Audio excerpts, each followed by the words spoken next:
Hey everybody, welcome back into another video on the channel. Really excited about this one. Today we're going to talk about a line and a set of chord substitutions from one of my favorite saxophone players of all time, Joel Frahm. So I'm guessing that most of you out there know Joel, know his playing, and love it. But if you haven't checked out Joel, you have to. You have to. He's one of the most joyful, swinging, amazing musicians that I've ever heard in my entire life. And his playing is really something that I turn to when I need inspiration or literally I just need to smile. So thank you, Joel, for all the music. And we're going to tear down a very, very short line that he plays on his solo from a blues called Take the Coltrane. And I will link to the video that contains the full solo down below this video, so go and check that out after you're done watching this and you could hear what I'm talking about in action. So this line that he plays occurs in the last two measures of an F concert blues, so that's G for us B flat instruments. And he does this really cool thing where he goes around the circle of fourths and does these chord substitutions that really lead us back into the top of the blues. And here's one thing that I think about when I think about playing over the blues. So many of us concentrate over that 2-5-1 starting in bar 9, but a lot of us don't think about creating some momentum when we go back into the top of the blues so that our solo keeps going from chorus to chorus. So I think that Joel does a great job of demonstrating something cool that we can use to get us into our next course of playing and keep the listener kind of on the edge of their seat. So let's dive right into the line. So traditionally, the chord changes that we play over the last two bars, we resolve in bar 11 back to the 1 chord, and then we play a quick 2-5-1 to get us back into the top of the form. So in this key, it would look like G7 followed by a short 2-5, A minor 7 to D7, back around to the top to G7. So let me start by actually playing the line that he plays, and then we're going to talk about what he's really doing, what he's thinking about in terms of the chord substitutions that are happening over these two measures.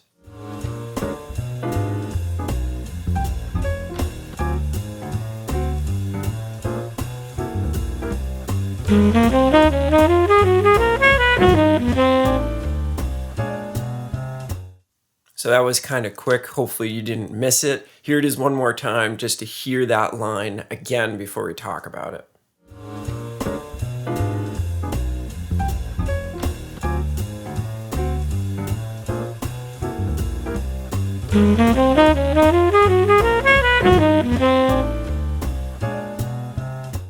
So you can hear that there's something going on here, right? He's definitely not just thinking G7, A minor 7, D7, back to G7, because the harmony and the melody, they don't really fit together. But if you look at what he's doing, it's actually very simple. So what he's doing is he's utilizing the circle of fourths here. And he's actually playing a very, very simple pattern. He's playing 1, 2, 3, 5 around the circle of fourths. And what he does is he starts in B flat. So you see the first 4 notes of this line are a 1, 2, 3, 5 in the key of B flat. Then what he does is he goes to the next key around the circle of fourths, which is E flat. He plays 1, 2, 3, 5 in E flat. Then he goes to A flat, again around the circle of fourths, 1, 2, 3, 5 in A flat. And then he does one more. He goes to the key of D flat, and this is where he kind of breaks away from that 1, 2, 3, 5 pattern, and instead just goes right down the triad. So in the key of D flat, he plays the root, the fifth, the third, the root, and then the most important part of the line, the thing that makes it all work, is when he resolves to a D over the G7 chord, the top of the form. That's really what makes this work. Remember, if you want to do chord substitutions, if you want to go outside of the harmony, the most important part is the way that you bring it back in. And the way that Joel has done this is pretty genius, because you'll also notice that a D flat to a D is a half step. And we love half step resolutions when we're bringing something home from going outside of the harmony a little bit. So again, he starts in B flat, goes right around the circle of fourths. There's 3 instances of a 1, 2, 3, 5 pattern, and then a triad to end it, resolves up very nicely by half step, to that G7 chord. And it's a very simple concept, right? This is not really that complicated. It's not that hard to wrap your head around, but being able to do this on the fly, like Joel does, is really, really important. And that's where all the hours and years and decades of practicing comes in, is that Joel can put this in his solo absolutely seamlessly and make it sound like just any other device that he's using, even though it follows a very specific pattern and he's trying to accomplish a very specific sound. So now that we know what's going on, let's check out the sound of that line again. And I think this time you'll hear that melody moving around the circle of fourths.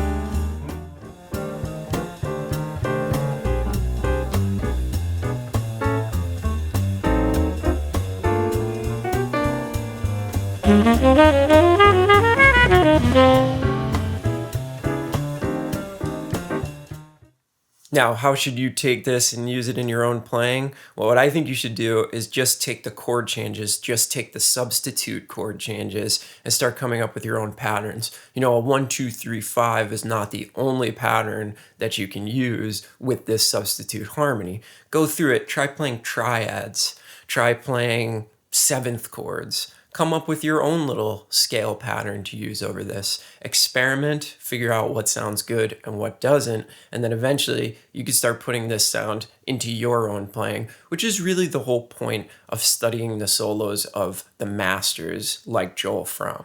So hopefully this video was helpful. If you have any questions, make sure you leave them in the comments below. I'd be happy to get back to you on anything you're wondering about this. Hope you enjoyed this video. And remember, go out there, buy Joel Frahm's recordings, go to his shows whenever we can have shows again, watch his YouTube videos, all that good stuff. Keep practicing, and we will see you on the next video. Thanks, everybody. Bye.